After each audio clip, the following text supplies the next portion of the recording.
আসসালামু আলাইকুম। বর্নেক্স নিউজ বাংলা অধিবেশন প্রবাহতে আপনাদের স্বাগত। আজ লন্ডন স্টুডিও থেকে আছি আমি ইভা রহমান, আর ঢাকায় আমার সাথে রয়েছেন রাফি আলম। চলুন শুরু করি আজকের গুরুত্বপূর্ণ সংবাদ। জানিয়ে দিব আজকের গুরুত্বপূর্ণ সব আপডেট। আন্তর্জাতিক সংবাদ প্রথমেই জানিয়ে দিব আমেরিকান যুদ্ধজাহাজকে 10 সেকেন্ড সময়ও দিল না রাশিয়া। পথ আটকে সামনে উঠে এলো নিউক্লিয়ার সাবমেরিন। এরপর আরও জানিয়ে দিব আবারও যুদ্ধের ইঙ্গিত দিয়ে ট্রাম্পকে নতুন করে যে কঠোর হুঁশিয়ারি দিল ইরান। এবং সর্বশেষ জানিয়ে দিব টার্গেট ভারত, আমেরিকা পাকিস্তানের নতুন খেলা। শুনছিলেন সংবাদ শিরোনাম, এখন বিস্তারিত। তবে তার আগে অনুরোধ থাকবে এই ভিডিওটিতে একটি লাইক, কমেন্ট এবং চ্যানেলটি সাবস্ক্রাইব করে জানিয়ে দিন কোন জেলা থেকে বা কোথা থেকে আপনি আমাদের এই ভিডিওটি দেখছেন এবং শুনছেন।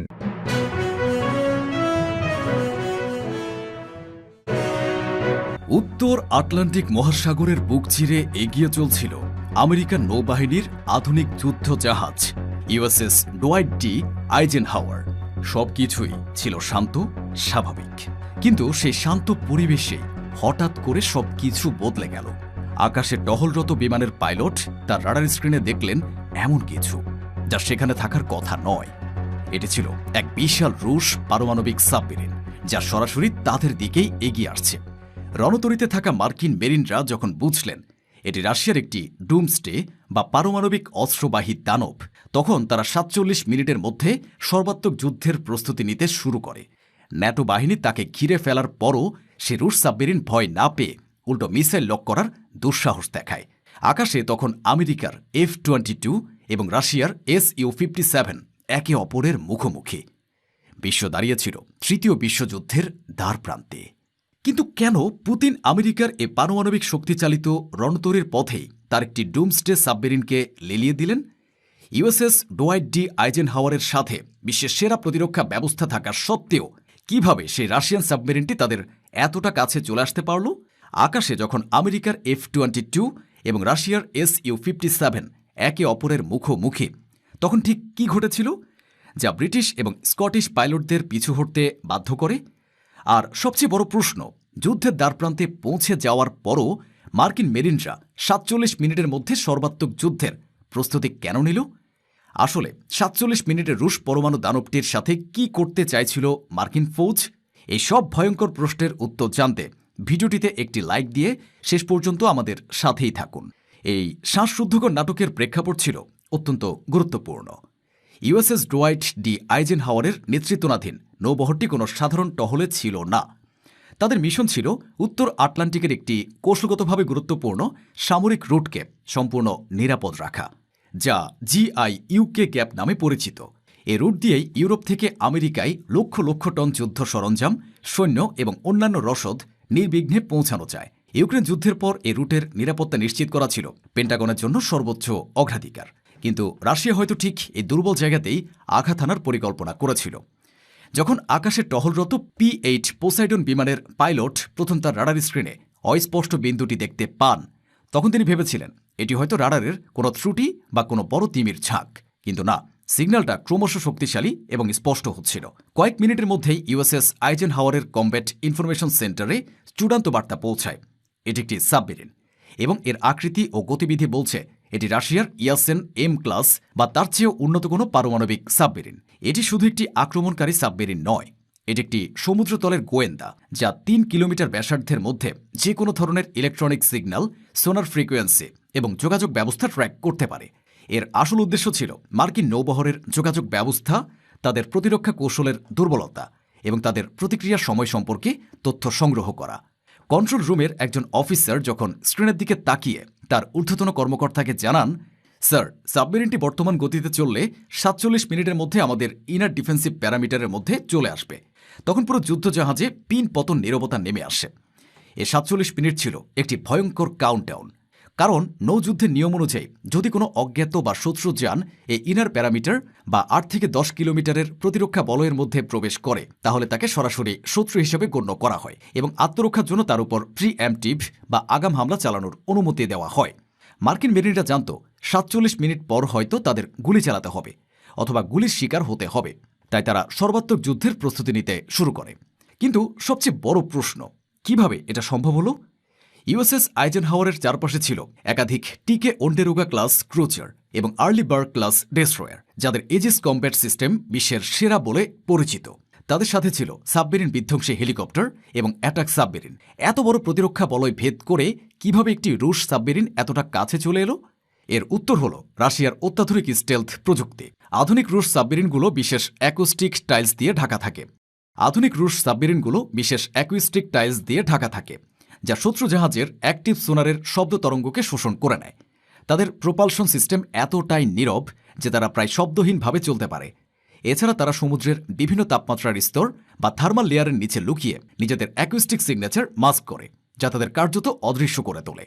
আমেরিকা ভেবেছিল তারা শিকারী, কিন্তু বাস্তবে তারা নিজেরাই শিকারের লক্ষ্যবস্তুতে পরিণত হয়েছিল। পরিস্থিতির ভয়াবহতা বুঝতে পেরে ইউএসএস আইজেনহাওয়ার থেকে আমেরিকার লিঙ্ক 16 নেটওয়ার্ক সক্রিয় করা হয়। এটি আমেরিকার এবং ন্যাটোর এক সমন্বিত সামরিক যোগাযোগ ব্যবস্থা, যা মুহূর্তের মধ্যেই যুদ্ধক্ষেত্রের তথ্য স্যাটেলাইটের মাধ্যমে হাজার হাজার মাইল দূরে অবস্থিত অন্যান্য ইউনিট এবং কমান্ড সেন্টারে পাঠিয়ে দিতে পারে। 1 মিনিটেরও কম সময়ের মধ্যে পুরো উত্তর আটলান্টিক অঞ্চল জুড়ে সর্বোচ্চ সতর্কতা বা রেড অ্যালার্ট ছড়িয়ে গেল। খবর পাওয়ার সাথে সাথেই স্কটল্যান্ড, নরওয়ে এবং আইসল্যান্ডের ন্যাটো ঘাঁটি থেকে উড়ে আসে জোটের সেরা সাবমেরিন হান্টার P-8 পোসাইডন বিমান। এই বিমানগুলো কোনো সাধারণ বিমান নয়, এগুলো হলো আকাশের শিকারী। আকাশে গর্জন তুলে তারা রুশ সাবমেরিনের প্রিজিউমড অবস্থানের উপর দিয়ে উড়তে শুরু করে এবং সমুদ্রে একের পর এক সোনোবয় ফেলতে থাকে। এই সোনোবয়গুলো হলো ছোট ছোট ভাসমান সেন্সর, যা পানির নিচে শব্দ তরঙ্গ তৈরি করে এবং সেই শব্দ কোনো বস্তুতে ধাক্কা খেয়ে ফিরে এলে তার নিখুঁত অবস্থান, গতি এবং আকৃতি নির্ণয় করে। রাশিয়ান সাবমেরিনের ক্যাপ্টেন এবং তার নাবিকরা তাদের সিস্টেমে দেখতে পাচ্ছিলেন যে তাদেরকে বিভিন্ন দিক থেকে ট্র্যাক করার চেষ্টা করা হচ্ছে। একের পর এক সোনার পিং এবং রাডার সিগন্যাল তাদের সাবমেরিনকে ঘিরে ধরছে, কিন্তু রুশ ক্যাপ্টেনও মোটেও ভয় পাচ্ছিলেন না।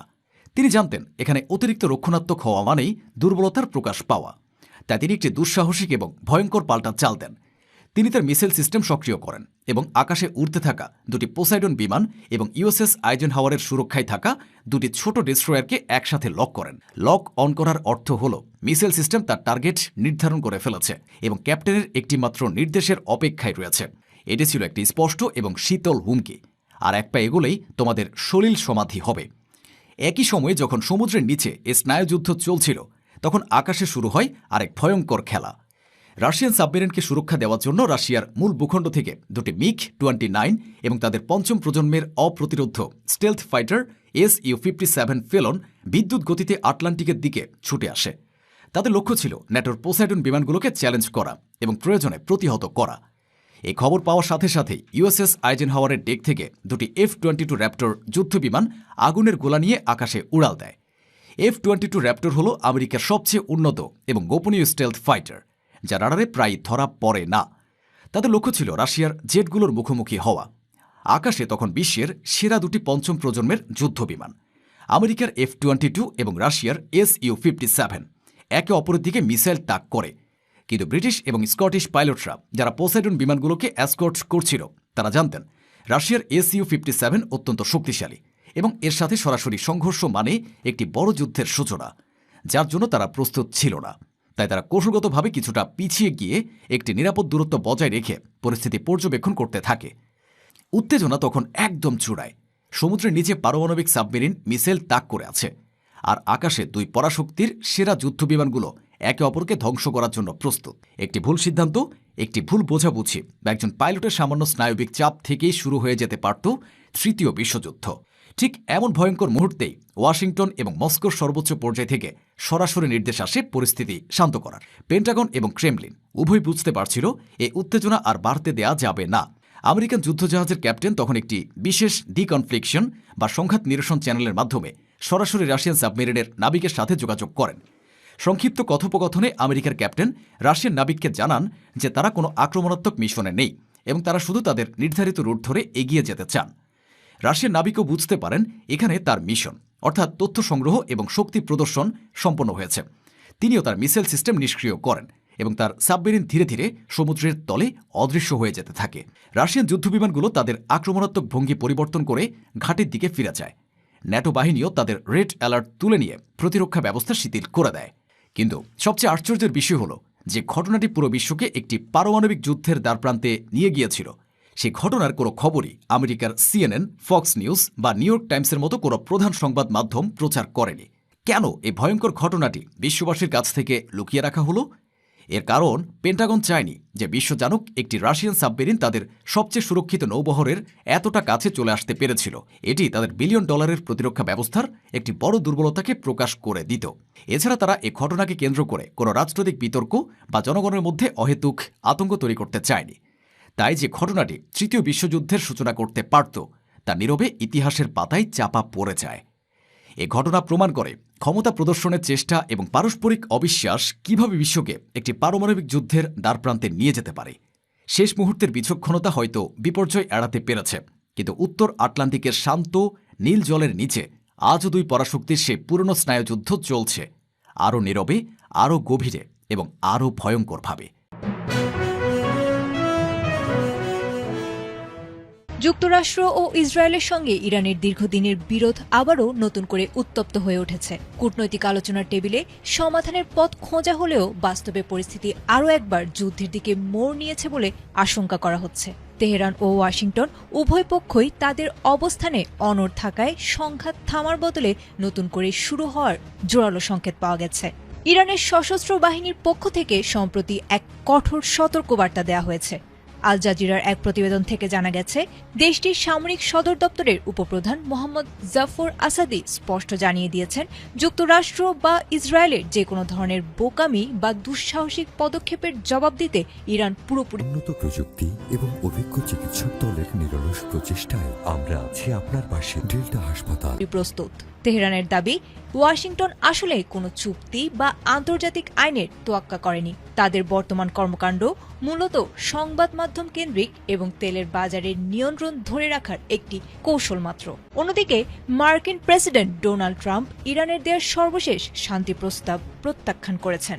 ফ্লোরিডায় যাওয়ার আগে তিনি গণমাধ্যমকে জানিয়েছেন, ইরানের প্রস্তাবগুলো তার কাছে গ্রহণযোগ্য নয়। এমনকি কোনো চুক্তি ছাড়াই যুক্তরাষ্ট্র বর্তমানে ভালো অবস্থানে আছে বলে তিনি মনে করেছেন। ট্রাম্পের এমন অনমনীয় অবস্থান সংঘাত নিরসনের পথকে যেন আরও সংকীর্ণ করে তুলেছে। বিশ্লেষকদের মতে, ইরান বারবার নমনীয়তা দেখালেও যুক্তরাষ্ট্রের কঠোর অবস্থান পরিস্থিতিকে জটিল করে তুলেছে। তেহরান স্পষ্ট করে বলেছে, পারমাণবিক কর্মসূচি নিয়ে আলোচনার আগে তাদের উপর থেকে অর্থনৈতিক নিষেধাজ্ঞা প্রত্যাহার এবং হরমুজ প্রণালীর নিরাপত্তা নিশ্চিত করতে হবে। সব মিলিয়ে মধ্যপ্রাচ্যের পরিস্থিতি বর্তমানে চরম অনিশ্চয়তার মুখে। একদিকে ইরান তাদের সার্বভৌমত্ব রক্ষায় যুদ্ধের প্রস্তুতির কথা বলছে, অন্যদিকে যুক্তরাষ্ট্র কোনো শর্তেই ছাড় দিতে রাজি নয়। দুই দেশের এই অনড় অবস্থান পুরো অঞ্চলের নিরাপত্তা ব্যবস্থাকে একটি বড় ধরনের ঝুঁকির মুখে ঠেলে দিয়েছে। ওয়াশিংটনের পরবর্তী পদক্ষেপের ওপরই নির্ভর করছে এই উত্তেজনা প্রশমিত হবে নাকি নতুন করে বড় কোনো সংঘাতের সূচনা ঘটবে। মার্কিন প্রেসিডেন্ট ডোনাল্ড ট্রাম্প ভারতের প্রধানমন্ত্রী নরেন্দ্র মোদীর বন্ধুত্বের হাসি, কূটনৈতিক কর্মর্দন, ক্যামেরার সামনে সবকিছুই স্বাভাবিক। কিন্তু পর্দার আড়ালে নয়াদিল্লিকে পাত্তা না দিয়ে সম্পর্কের সমীকরণ বদলাচ্ছে ওয়াশিংটন। একদিকে মুখে বন্ধুত্বের আশ্বাস দিয়ে ভারতের সাথে কৌশলগত সম্পর্কের কথা বলছে আমেরিকা, অন্যদিকে পাকিস্তানের F-16 যুদ্ধবিমান আধুনিকায়নে দিচ্ছে বড় অঙ্কের সহায়তা। উন্নত রাডার, ডেটা লিঙ্ক আর প্রযুক্তিগত শক্তি যোগ করে ইসলামাবাদের আকাশ ক্ষমতাকে আরও ধারালো করে তুলছে ট্রাম্প প্রশাসন। প্রশ্ন উঠেছে, এটি কি শুধুই সন্ত্রাসবাদ দমনের অজুহাত, নাকি আঞ্চলিক শক্তির খেলায় নয়াদিল্লিকে কোণঠাসা করার সূক্ষ্ম কৌশল? দৃশ্যপট বদলেছে। দক্ষিণ এশিয়ায় নতুন করে শক্তির সমীকরণ লিখতে নেমেছে আমেরিকা। আবারও দক্ষিণ এশিয়ার কৌশলগত সমীকরণে নতুন প্রশ্ন তুলেছে যুক্তরাষ্ট্র। পাকিস্তানের F-16 যুদ্ধবিমান বহর আধুনিকায়নে বড় অঙ্কের সহায়তার অনুমোদনের মাধ্যমে ওয়াশিংটন এমন এক বার্তা দিয়েছে যা অনেক বিশ্লেষকের মতে সরাসরি ভারত ভারতের জন্য অস্বস্তিকর। প্রায় $686 মিলিয়ন এই আপগ্রেড প্যাকেজে রয়েছে উন্নত radar, avionics, data link system এবং দীর্ঘমেয়াদী রক্ষণাবেক্ষণ সহায়তা। এর একটি গুরুত্বপূর্ণ অংশ প্রায় $488 মিলিয়ন প্রযুক্তিগত উন্নয়ন, যা পাকিস্তানের F-16 গুলোকে আরো কার্যকর ও আধুনিক যুদ্ধক্ষেত্রের উপযোগী করে তুলবে। বিশেষ করে লিঙ্ক 16 এর মতো রিয়েল টাইম তথ্য আদান প্রদান সক্ষমতা যুক্ত হওয়ায় এই বিমানগুলো এখন আরো সমন্বিত ও দ্রুত প্রতিক্রিয়াশীল হতে পারবে ভারতের মতো শত্রুর আক্রমণে।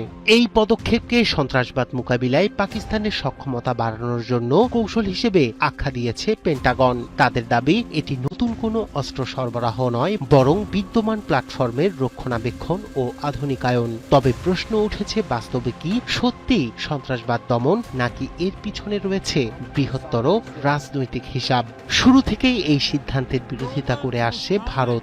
নয়াদিল্লির আশঙ্কা, এই আপগ্রেড করা যুদ্ধবিমান ভবিষ্যতে ভারতের বিরুদ্ধেই ব্যবহৃত হতে পারে। অতীতেও ভারত পাকিস্তান উত্তেজনার সময় F-16 ব্যবহারের অভিযোগ সামনে এসেছে। তাই ভারতের দৃষ্টিতে শুধু প্রযুক্তিগত নয়, বরং কৌশলগত ভারসাম্যের উপর সরাসরি প্রভাব ফেলতে পারে এই সহায়তা। যদিও আমেরিকা আনুষ্ঠানিকভাবে বলছে দক্ষিণ এশিয়ার সামরিক ভারসাম্যে বড় কোনো পরিবর্তন আনবে না এই আপগ্রেড, তবে বাস্তবতা ভিন্ন ইঙ্গিত দেয়। একটি দেশের বিদ্যমান যুদ্ধবিমান বহরকে আরো উন্নত, কার্যকর এবং দীর্ঘমেয়াদে টিকিয়ে রাখার অর্থ হল সেই দেশের সামরিক সক্ষমতা দৃশ্যত শক্তিশালী করা। বিশ্লেষকদের মতে এই পদক্ষেপের মাধ্যমে যুক্তরাষ্ট্র একদিকে পাকিস্তানের সঙ্গে তার সামরিক সম্পর্ক পুনরুজ্জীবিত করছে, অন্যদিকে আঞ্চলিক শক্তির ভারসাম্যে সূক্ষ্ম পরিবর্তন আনছে। প্রশ্ন এখন একটাই, যুক্তরাষ্ট্র কি সত্যিই কেবল সন্ত্রাসবাদ মোকাবিলায় সহায়তা করছে, নাকি আঞ্চলিক শক্তির সমীকরণে পাকিস্তানকে এগিয়ে দিয়ে